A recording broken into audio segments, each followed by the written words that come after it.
Сәресінің маңызы. Қадірлі көрермен, баршаңызға ассалаумағалейкум ва рахматуллахи ва баракатух. Рамазан мұсылман үшін ерекше ай. Бұл ай сабырдың, шүкіршіліктің, кешірімнің және рухани тазарудың айы. Оразаның ішінде көптеген құпия сырлар, үлкен даналықтар бар. Солардың бірі сәресі. Көп адамдар сәресін жай ғана тамақ ішу деп ойлайды.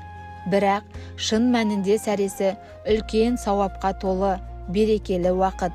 Бұл Алланың құлдарына берген ерекше нығметі. Арнаға тіркеліп, лайк басып, комментарий жазып, видеоның таралуына үлес қосыңыз. Сәресі деген не? Сәресі таң намазына дейінгі уақытта ораза ұстауға ниет етіп тамақ жеу. Ол түннің соңғы бөлігінде болады.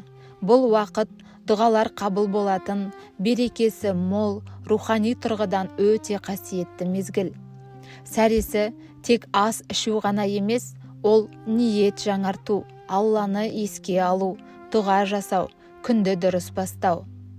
Сәресінің берекесі. Сәресінде үлкен береке бар. Бұл жай сөз емес. Сәресі Алланың ерекше мейірімі түскен уақыт. Сәресіге тұрған адамның күні жеңіл өтеді, аштыққа төзімі артады, дене әлсіреуі азаяды, рухы сергек болады. Көп адамдар сәресі ішпесем де шыдаймын дейді. Бірақ мәселе тек шыдау емес, мәселе берекеде. Сәресі ішкен адам мен ішпеген адамның оразасының айырмашылығы үлкен. Сәресі сауапқа толы амал. Сәресі ғибадат. Тіпті бір жұтым су ішсең де сауап. Сәресіге тұрған адам Алланы еске алады, ниетін жаңартады, таң намазына жақындайды, періштелердің дұғасына бөленеді. Бұл ұйқыдан тұрып, Алла үшін жасалған амал, сондықтан оның сауабы да ерекше. Сәресінің рухани пайдасы. Сәресі адамның жүрегін жұмсартады, себебі бұл тыныштықтағы уақыт. Барлығы ұйықтап жатқанда сен Алла үшін тұрасың. Бұл уақытта жүрек тынышталады, күнәлар кешіріледі, дұғалар қабыл болады, рухани күш артады.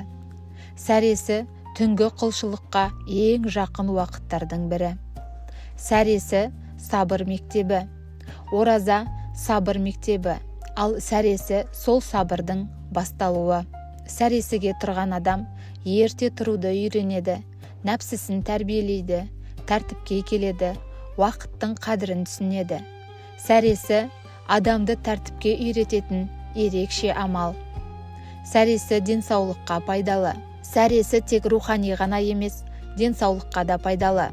Ғалымдар да таңертеңгі ерте тамақтану асқазанға жеңіл, метаболизмді жақсартады, қуат береді, күн бойы әлсіздікті азайтады.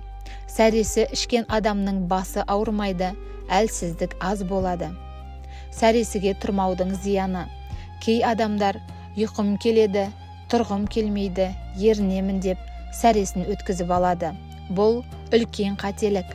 Сәресіге тұрмау, берекеден құр қалу, сауаптан айырылу, күнді ауыр өткізу, рухани әлсіреу. Сәресі оразаның жарты күші десек артық емес. Сәресіде не істеу керек? Сәресіде тек тамақ жеу емес, бұл уақытта ниет ету, дұға жасау, Құран оқу, тәубе ету, Алланы еске алу өте сауапты амалдар. Сәресі жүректі тазартатын алтын уақыт. Сәресі мүміннің белгісі. Сәресіге тұрған адам шынайы ықыласты адам. Себебі ұйқы ең тәтті нәрсе, бірақ Алла үшін тұру үлкен иманның белгісі. Сәресіге тұру Алланың шақыруына жауап беру. Бұл жүректегі иманның белгісі. Сәресі берекелі уақыт. Сәресі уақытында періштелер түседі, ризық беріледі, дұғалар қабыл болады, кешірім есігі ашылады. Бұл түннің ең қасиетті бөлігі. Сондықтан сәресі жай ғана ас емес, ол береке. Сәресіні қалай өткізу керек? Сәресіні ең дұрыс өткізу жолы ерте тұру, ниет ету, жеңіл тамақ ішу, дұға жасау, таң намазына дайындалу. Осылай өткізілген сәресі ең берекелі сәресі. Қорытынды. Құрметті мұсылман бауырлар, сәресі оразаның жүрегі. Ол береке, сауап, рухани күш, сабыр мектебі. Сәресіге тұрған адам Алланың мейіріміне бөленеді, күнін жеңіл өткізеді, рухани күшейеді, сауабы еселенеді. Сондықтан сәресіні ешқашан қалдырмайық. Бір жұтым су болса да сәресіге тұрайық. Өйткені сәресі жай ғана тамақ емес. Ол берекелі ғибадат. Бүгінгі ақпарат пайдалы болса, арнаға тіркеліп, лайк басып, комментарий жазып, жақыныңызға бөлісіңіз.